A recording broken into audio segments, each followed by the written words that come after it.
उनको अपना ड्रोन दे रहा है, उनको वादा कर रहा है कि हम तुम्हें परमाणु बम भी देंगे। युद्ध भले ही रुक गया है, लेकिन नरेंद्र मोदी का एक्शन चालू है।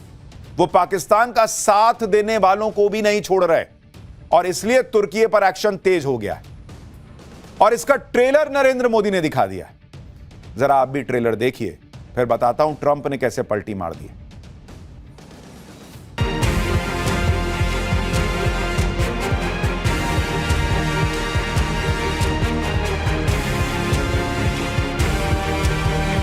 प्रारंभिक रिपोर्ट से पता चलता है कि वे तुर्की के असीस गार्ड सोंगर ड्रोन हैं। ओके, वहाँ बिल्कुल मत जाओ, वहाँ का एप्पल हर चीज बंद कर दो, वहाँ पे सब कुछ बायकॉट कर दो। हम पाकिस्तान, तुर्की और चाइना के खिलाफ भी बॉयकॉट करेंगे और हम उन्हें इकोनॉमिकली वीक करेंगे। वफा के जख्मी परिंदे, वफा के जख्मी परिंदे, तेरे लहू की कसम, तेरे शिकारी का खाना खराब कर दूंगा। जो अब अपने खिलाफ पाकिस्तान लड़ रहा है, तो पहला भी फ्लाइट टर्की ने अपने खिलाफ ही भेजा। तो ऐसे गद्दार लोगों का एप्पल हम काय को खाएंगे। यानी भारतीय कह रहे हैं कि ये तुर्की का सेब खाने का समय नहीं है, उसे सबक सिखाने का समय है। तुर्की के खिलाफ ये एक्शन तो सिर्फ ट्रेलर है। अभी तो तुर्की को घुटनों पर लाने के लिए पूरी फिल्म का आना बाकी है, क्योंकि तुर्की के ही ड्रोन पाकिस्तान ने भारत के खिलाफ यूज किए थे। और वो तुर्की है जिसके यहां भूकंप आया तो भारत ने सबसे पहले मदद की थी। कैसा देश है भाई। सूत्रों के मुताबिक ऑपरेशन सिंदूर के बाद मोदी सरकार ने तुर्की की कंपनियों से जुड़े सभी समझौतों को रिव्यू करना शुरू कर दिया। ये समझौते मेट्रो, रेल, सुरंग निर्माण और एयरपोर्ट सर्विसेज से लेकर एजुकेशन और मीडिया जैसे फील्ड्स में हुए हैं। भारत में मैन्युफैक्चरिंग, एविएशन, मेट्रो रेल और आईटी जैसे सेक्टर्स में काम कर रही तुर्की की कंपनियों की भूमिका का दोबारा रिव्यू किया जा रहा है। IBEF यानी इंडिया ब्रांड इक्विटी फाउंडेशन की फरवरी 2025 की रिपोर्ट के मुताबिक फाइनेंशियल ईयर 2023-24 में भारत और तुर्की के बीच आपसी व्यापार 88,000 करोड़ रुपए के पार चला गया था। ऐसे में अगर तुर्की के खिलाफ भारत की फाइनेंशियल स्ट्राइक तेज हुई तो तुर्की को हजारों करोड़ रुपए का नुकसान तय है। भारत ने तुर्की के खिलाफ यह एक्शन ऐसे समय में शुरू किया है जब तुर्की अपनी आतंकी देश पाकिस्तान की मदद जारी रखने को उतारू दिख रहा है। आज तुर्की ने एक बार फिर आतंकियों को पालने वाले पाकिस्तान के समर्थन की बात कह दी।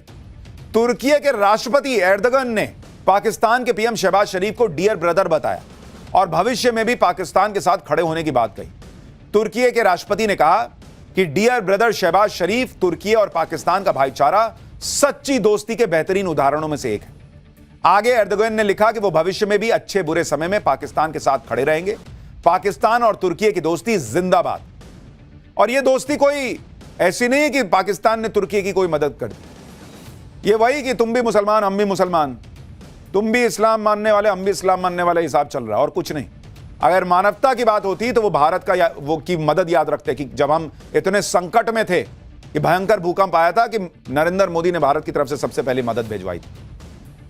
लेकिन वो मदद नहीं भाई, इनको तो एम फैक्टर याद आ रहा है।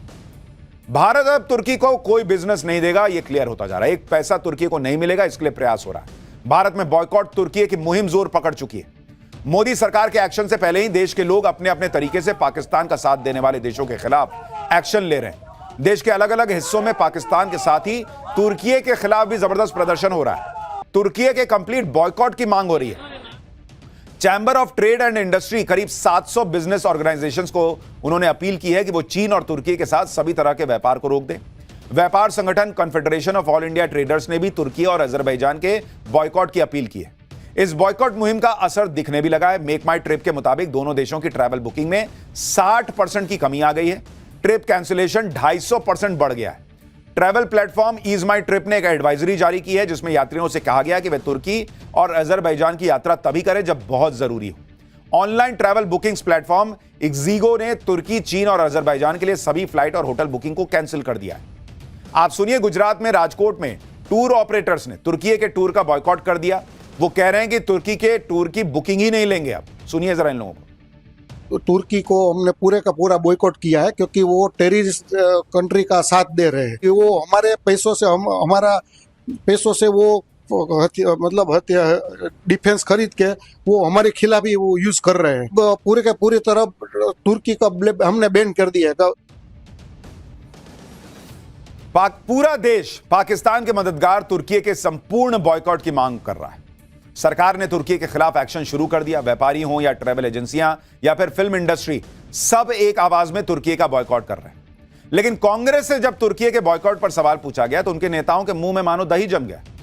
प्रेस कॉन्फ्रेंस में मौजूद कांग्रेस नेता जयराम रमेश और पवन खेड़ा बगले झांकने लगे, एक दूसरे की तरफ माइक करने लगे कि तुम बताओ तुम बताओ तुम बताओ। बोले फिर अच्छा देखते हैं, बाद में बताएंगे। सुनिए, देखिए कांग्रेस की हालत।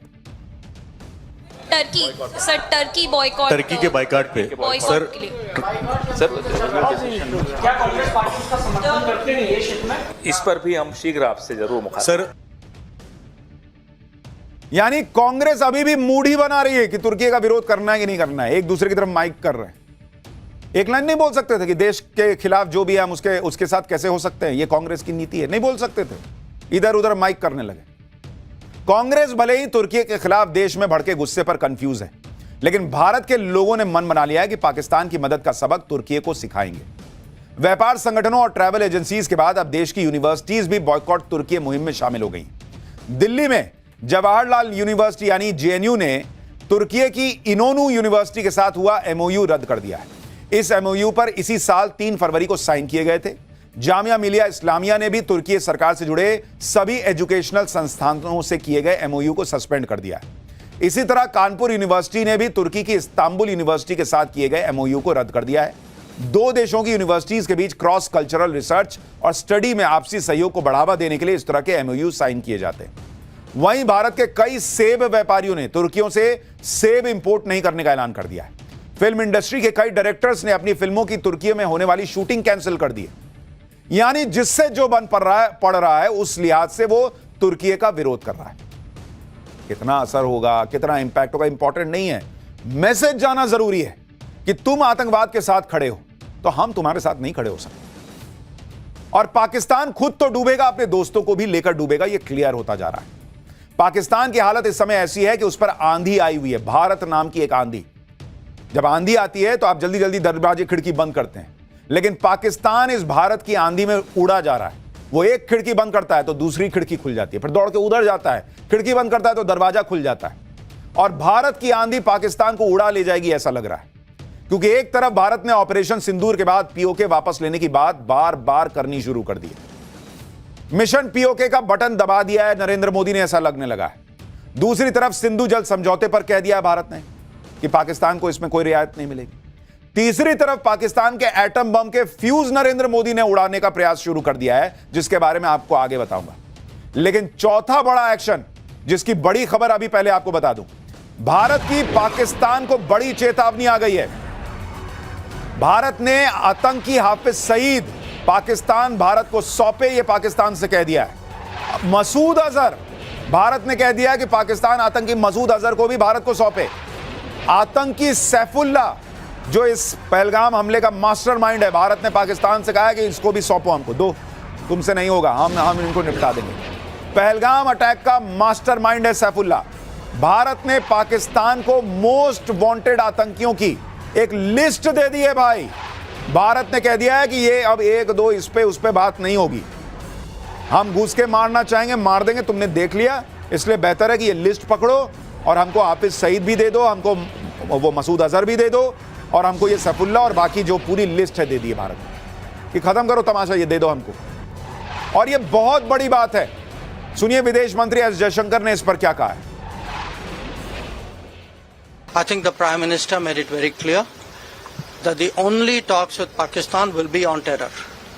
That Pakistan has a list of terrorists who need to be handed over. They have to shut down the terrorist infrastructure.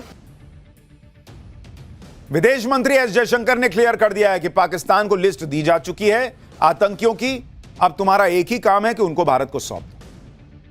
और भारत ये करा सकता है क्योंकि भारत ने इस वक्त पाकिस्तान की नस दबा रखी है, सिंधु जल समझौता। भारत बोले थोड़ा पानी छोड़ेंगे, तुम एक काम करो, उधर से ये आतंकी भेजो इधर। खैर आगे क्या होगा ये तो वक्त बताएगा, लेकिन पाठशाला में अब अगली क्लास आपको बताता हूं। बलूचिस्तान में बड़ा बवाल, इधर पीएम मोदी ने पाकिस्तान के परमाणु बम के फ्यूज उड़ा दिए हैं क्या? पाकिस्तान का ऐसा इलाज शुरू हुआ है कि वो चाहकर भी परमाणु हमला नहीं कर पाएगा क्या? अब इसका चैप्टर खोलने जा रहा हूं। दरअसल पीएम मोदी के बैक टू बैक एक्शन से पाकिस्तान को समझ नहीं आ रहा कि वो क्या बचाए क्या छुपाए। इसी बीच पीएम मोदी ने पाकिस्तान को नई टेंशन दे दी।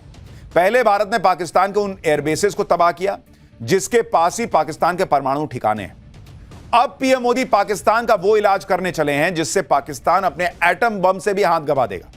पीएम मोदी वो प्लान बना रहे हैं जिससे पाकिस्तान के परमाणु धमकी का परमानेंट इलाज हो सकता है। पीएम मोदी वो चक्रव्यूह रच रहे हैं जिससे पाकिस्तान के पास परमाणु हथियार तो होंगे लेकिन उनका रिमोट कंट्रोल ही नहीं होगा, ऐसी स्थिति हो जाएगी। यानी जिस ताकत पर पाकिस्तान उछलता था, पीएम मोदी उसकी ताकत का बटन स्विच ऑफ करने वाले हैं। एक बार यह बटन स्विच ऑफ हो गया तो पाकिस्तान कहीं का नहीं रहेगा। आतंकवाद पर तो पाकिस्तान पहले ही घिरा हुआ है, उसे नेक्स्ट लेवल पर घेरने की तैयारी भारत ने शुरू कर दी। पाकिस्तान को लेकर पीएम मोदी ने क्या नया प्लान बनाया है, पाकिस्तान ने परमाणु बम कैसे भारत उससे छीन सकता है, पाकिस्तान के परमाणु बम को लेकर क्या नया अपडेट है, आज आपको सब बताऊंगा। ऑपरेशन सिंदूर पर ब्रेक के बाद पीएम मोदी ने दुनिया को बता दिया था कि अब पाकिस्तान की परमाणु ब्लैकमेलिंग नहीं चलेगी। यह बयान पीएम मोदी के उस प्लान का हिस्सा था जिसे उन्होंने पाकिस्तान के खिलाफ लॉन्च कर दिया। अब यह प्लान क्या है उसके बारे में थोड़ा आपको बताता हूं। आतंकवाद के मोर्चे पर तो भारत ने पहले ही पाकिस्तान को घेरा हुआ है। अब भारत दुनिया को यह बताएगा कि पाकिस्तान कैसे पूरी दुनिया के लिए एक बहुत बड़ा खतरा है, कैसे पाकिस्तान के परमाणु हथियार सुरक्षित नहीं है और इसका कुछ करना होगा भाई, नहीं तो पूरी दुनिया तबाह हो सकती है।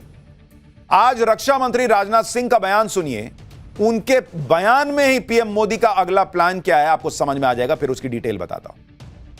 पूरी दुनिया ने देखा है कि कैसे गैर जिम्मेदाराना तरीके से पाकिस्तान द्वारा भारत को अनेक बार एटमी धमकियां दी गई हैं। आज श्रीनगर की धरती से मैं पूरी दुनिया के सामने यह सवाल उठाना चाहता हूं कि क्या ऐसे गैर जिम्मेदार और रोग नेशन के हाथों में परमाणु हथियार सुरक्षित हैं? मैं दुनिया के सामने यह सवाल खड़ा करना चाहता हूं। मैं मानता हूं कि पाकिस्तान के एटमी हथियारों को IAEA international atomic energy agency की निगरानी में लिया जाना चाहिए। रक्षा मंत्री राजनाथ सिंह का यह बहुत बड़ा बयान है। इसका सीधा मतलब यह है कि भारत पाकिस्तान के परमाणु ठिकानों पर हमेशा के लिए ताला लगवाने की अब तैयारी शुरू कर चुका है। भारत ने ठान लिया कि अब दुनिया को पाकिस्तान के आतंकवाद के साथ साथ उसके परमाणु खतरे से भी जो डर जुड़ा हुआ है वो दिखाना पड़ेगा। आप ध्यान दीजिए कि पिछले 10 साल में नरेंद्र मोदी ने दुनिया में घूम घूम कर सबको बताया कि ये एक नंबर का टेररिस्ट कंट्री है पाकिस्तान, इसको छोड़ना नहीं चाहिए। और इसलिए जब भारत एक्शन करता है तो दुनिया भारत के साथ खड़ी होती है। और अब पाकिस्तान के परमाणु हथियार दुनिया के लिए कितने खतरनाक है, भारत अब इस मुहिम को आगे बढ़ा रहा है, क्योंकि भारत ने पाकिस्तान को बता दिया नूर खान बेस और सरगोदा उड़ा के कि तुम हम पे फोड़ तो नहीं पाओगे। लेकिन अब वो दुनिया को बता रहा है भाई हम पे नहीं फोड़ पाएगा, लेकिन इधर उधर फटेगा तुम सोच लेना फिर किसका क्या होगा। दुनिया के लिए जानना जरूरी है कि एक ऐसे देश के पास 170 परमाणु बम है जो इंटरनेशनल टेरर का गढ़ है। एक ऐसे देश के पास 170 परमाणु बम है जहां सेना और आतंकियों के बीच गठजोड़ है। एक ऐसे देश के पास 170 परमाणु बम है जो कंगाल है, जहां फौज बेलगाम है, जहां तख्ता पलट आम बात है। एक ऐसे देश के पास परमाणु बमों का जखीरा है जहां के नेता परमाणु बम की धमकी ऐसे देते हैं जैसे परमाणु बम नहीं सुतली बम की बात कर रहे हैं। यानी जिसको मन आता है वो वहां एटम बम की धमकी देने लगता है। पाकिस्तान के नेताओं के यही बयान पाकिस्तान में परमाणु हथियारों के खतरे में होने की गवाही दे रहे हैं। भारत दुनिया को बताने जा रहा है कि इन बयानों को नजरअंदाज करने की भारी कीमत दुनिया को चुकानी पड़ सकती है। जो डोनाल्ड ट्रंप आजकल भारत पाकिस्तान के बीच मध्यस्थता कराने का दावा कर रहे हैं, उन्हीं के पहले कार्यकाल में अमेरिका ने पाकिस्तान के परमाणु बमों को लेकर चिंता जता रखी है। तब अमेरिकी अधिकारियों को यह टेंशन थी कि कहीं पाकिस्तान के परमाणु हथियार आतंकियों के हाथ न लग जाएं। उस वक्त ट्रंप ने भी पाकिस्तान के लिए कहा था कि वो आतंकियों को पनाह देता है।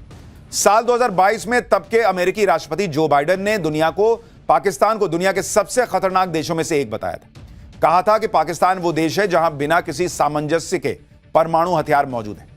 इसी डर की वजह से अमेरिका पाकिस्तान के परमाणु ठिकानों पर भी नजर रखता आया। खुद अमेरिका मानता है कि पाकिस्तान तो दुनिया के लिए वो टाइम बॉम्ब है जो कभी भी फट सकता है। परमाणु हथियारों को लेकर पाकिस्तान का गैर जिम्मेदाराना बर्ताव तो दुनिया अभी ऑपरेशन सिंदूर के दौरान ही देख चुकी है। ऑपरेशन सिंदूर के दौरान पाकिस्तान ने नेशनल कमांड अथॉरिटी की मीटिंग बुला ली थी। पाकिस्तान में परमाणु हथियारों के कंट्रोल और इस्तेमाल का फैसला वहां की नेशनल कमांड अथॉरिटी ही करती है। हालांकि बाद में पाकिस्तान ऐसी कोई मीटिंग बुलाने से पलट गया था, लेकिन कहा जा रहा है कि यह पाकिस्तान की न्यूक्लियर ब्लैकमेलिंग का एक हिस्सा था। लेकिन ऐसे तिकड़म को ही भारत अब पाकिस्तान के खिलाफ पक्के सबूत के तौर पर इस्तेमाल कर सकता है। कि भाई जब ये सब कर सकते हैं तो ये लोग कुछ भी कर सकता है भाई, ये इनका दिमाग हिला हुआ है।